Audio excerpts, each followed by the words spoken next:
他表面上是境外贩毒集团的大嫂，背地里却是警方潜伏的卧底。可为了取得境内黑老大的信任，他居然背着上级给当警察的前男友下药。而他这么做的原因，其实是黑老大爆黑通过渠道查到了他不为人知的秘密。陈雨墨，云溪本地人，10年前被人轮奸了。枪击案发生的时候，你当时只有16岁。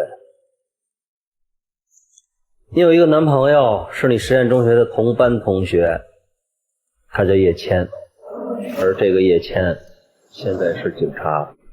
不过好在对方并没有查到他警察的身份，于是为了能跟爆黑达成合作，隔天他便开始了自己的表演。他先是打扮得花枝招展的来到了父母的坟头，让爆黑的人拍下了这一幕，然后又来到一家成人用品店，故意制造机会偶遇了当警察的前男友。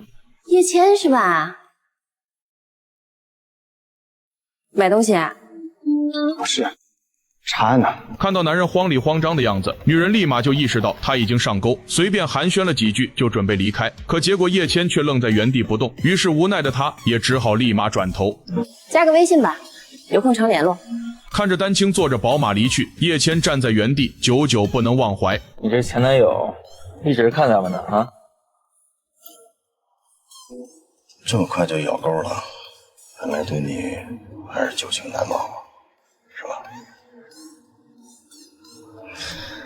报刊那边肯定会派人监视的，但愿你这个前男友够聪明。然而结果也正如他们所料，就在周末丹青再次与叶谦约会的时候，不远处的车里有一双眼睛死死地盯着他们，而丹青为了不让对方看出破绽，居然真的就在叶谦的红酒里下了药。不过好在叶谦很快就察觉到了不对劲，因为自从上次他们见过面之后，上级领导便单独约见了叶谦，虽然给他布置了接近毒枭集团的任务，但却并没有告诉他丹青的真实身份。所以为了不引起丹青的怀疑，最终他还是将带药的红酒一饮而尽。只是在跟丹青分开后，他便立马就回到了房间，抱着矿泉水就开始大口猛灌，试图将体内药物迅速排出。可一连喝了8瓶水，竟一点效果都没有，甚至头更加的眩晕，最终直接倒在了地上。